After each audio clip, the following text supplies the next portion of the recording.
Just like us, the apostles had their own journey of faith. They had their own struggles and difficulties. And their faith was not always perfect, just like us. And yet, wherever we are regarding our faith, we have to ask ourselves, how do I grow in my faith?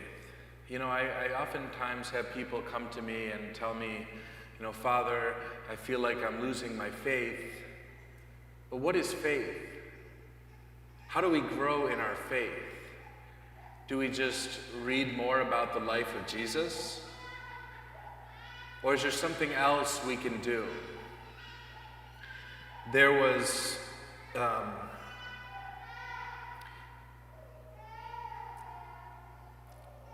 I think faith, above all, has to do with love. It's connected to love. It's connected to our own generosity.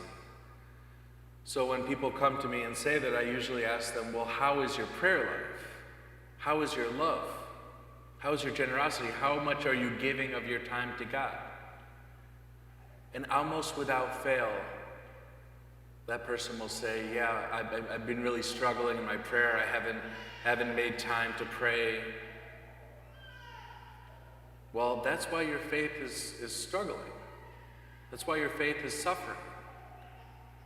There's an intimate connection between our generosity and our faith, or our love and our faith.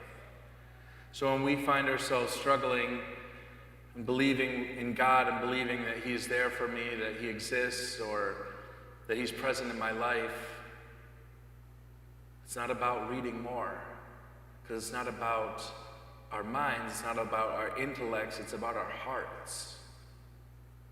It's a sickness of the heart. And Thomas, he had that sickness, that struggle with faith. And he had to touch Jesus to believe.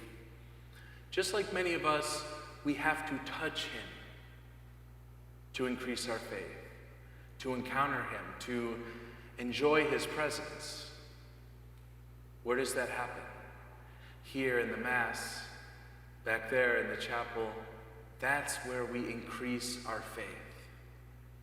So where is your faith today? Only you and God know the answer.